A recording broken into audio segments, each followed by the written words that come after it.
Oh, hello, Drew Warriors. Welcome to This American Drew. I'm your host, Drew Kordick. If you're joining us for the first time this season, then you've missed quite a lot.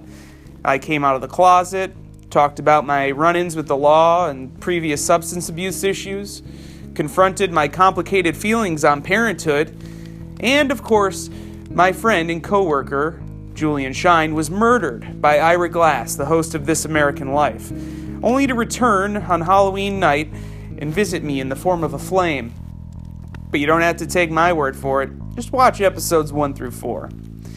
But as you can hear from my complicated story, my life is full of confusion, and without proper guidance, I feel as if I'm spiraling, like I might drink or go do something stupid. Like this show and what we do here is only making more problems in my life. And that's why I'm seeking the advice of a hero, of somebody I look up to. And that somebody is my boss at Absolutely Productions. I'm of course talking about Tim Heidecker of Tim and Eric. And that's why the topic for tonight's show is heroes.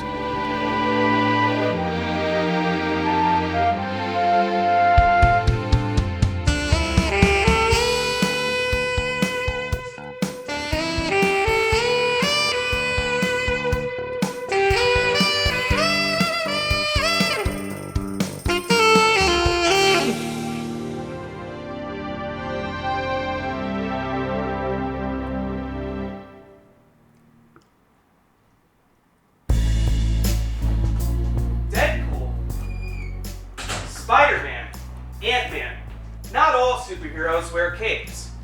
Today, I'm going to be interviewing one of my heroes and one of my bosses. Please welcome to the show, Tim Heidecker. Hello. How are you? How are you doing today? Thanks so much for coming. The old SM57. Yeah, are you familiar with... Good for miking snare drums or amps. Well, here we use them. We use them for good old-fashioned television interviews. So right out the gate, I just wanted to know who are some of your heroes, some of your like biggest influences. You know, all the usuals, all the comedy greats, Burns and Allen.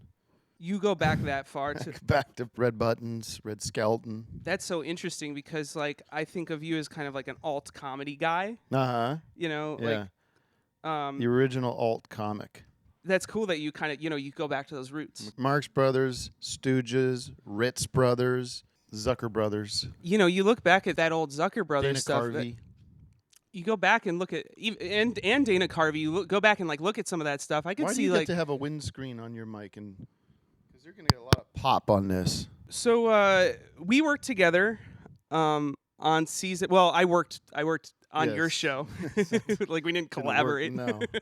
I was an assistant editor. On Brule, but not a real editor, like a assistant editor. You just compiled the raw footage. You cut out obvious garbage and then gave it to a real editor who was able to be creative with the material.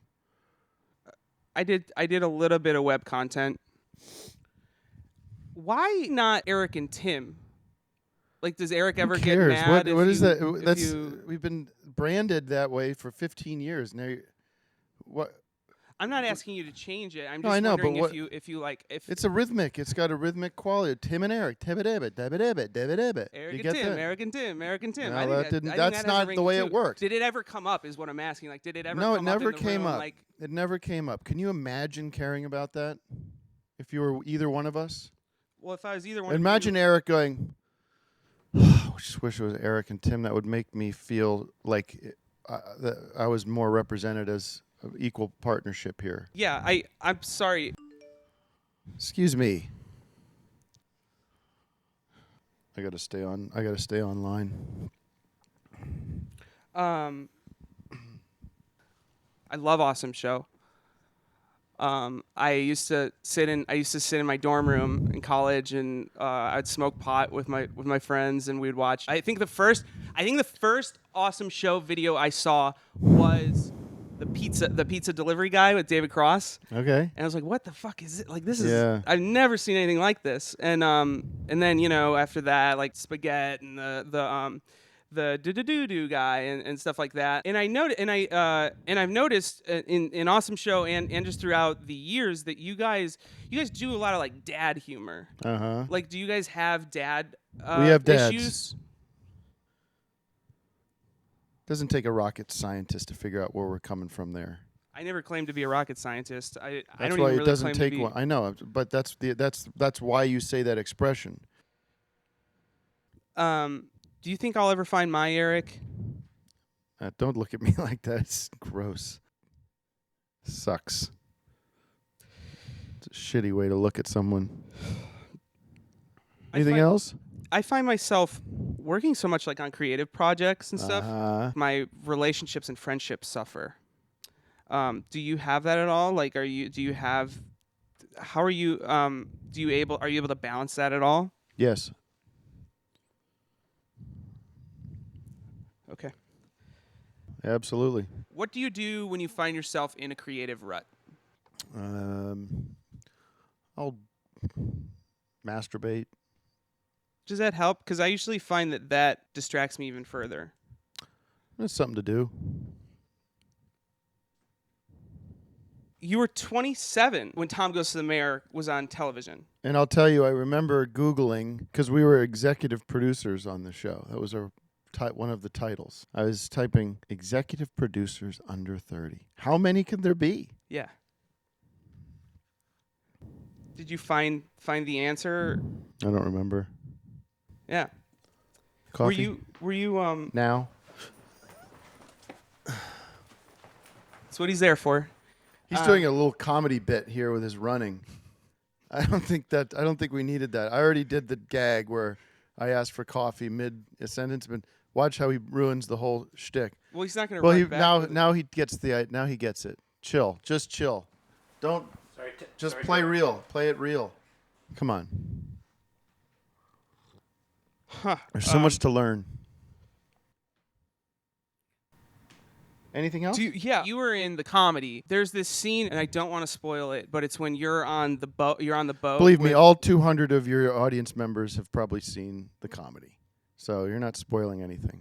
That was kind of like, I was about to like kind of give you a compliment. No, go ahead with the comedy question. The scene on the boat where you're staring at the girl. That scene, like I watched it and like I saw myself. I saw that my life was just headed in this direction of just this apathetic piece of shit hipster, constantly drinking, detached from anything, never had a real feeling. I saw that scene and it was a huge factor in me getting sober. So I just wanted to extend a thank you. Well, I am genuinely uninterested in your personal life.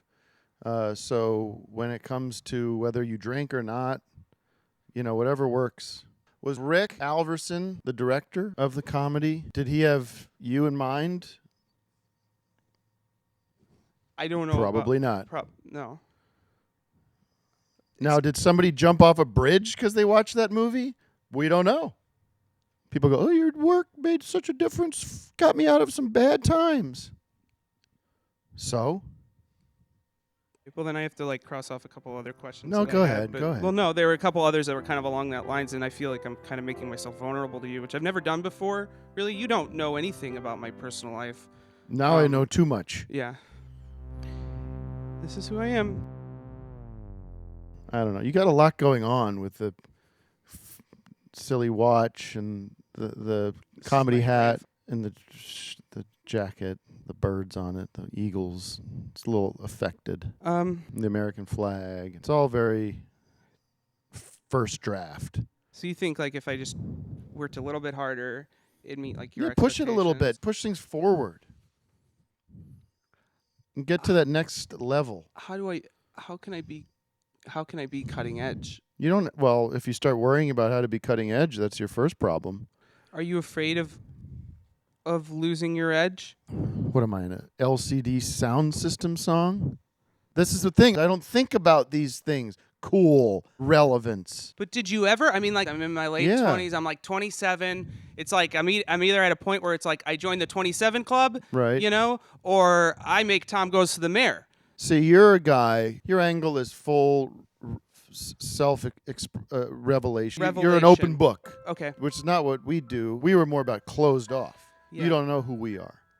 This is not a real interview, for the most part. This is not me, more or less. But now I'm being straight with you because you do have an angle, which is why I'm here. If somebody sent me their cable access goof show with the American flag and the bad graphics and the bad cutting, and it was just some dope, it wouldn't interest me. But what's interesting about you is you actually do have an energy that is different and unique because you are so vulnerable.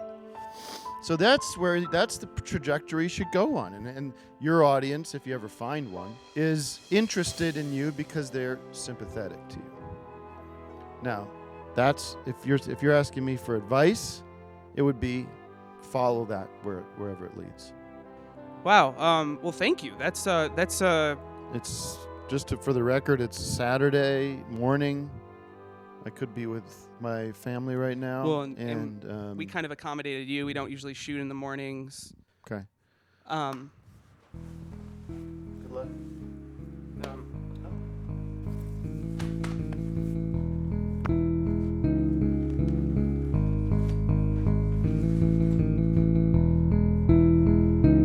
Madeline, I figured it out. I figured out how I'm going to be a hero. I just got to be myself. Tim told me so. Also, fuck Donald Trump. I know I said when we started the show that I didn't want to talk about him because I hated it when other comedy shows would talk about him and just make him seem like a harmless orange goofball instead of a fucking fascist. But now that he's going to be president, I think we should talk about him. I think we should talk about him once an episode. Drew, why are you in my office? Can I borrow your car? Why?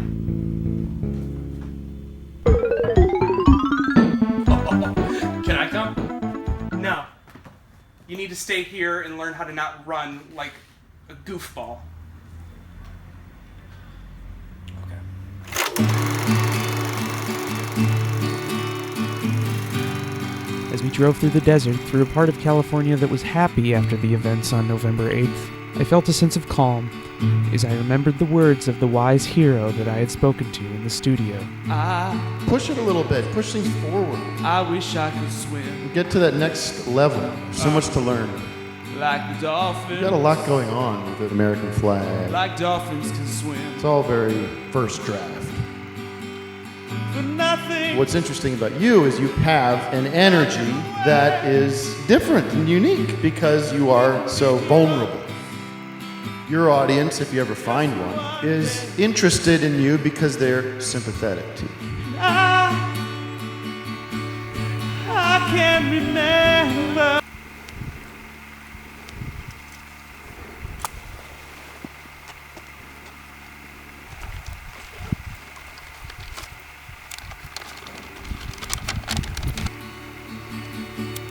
We can be heroes just for one day. We can be heroes.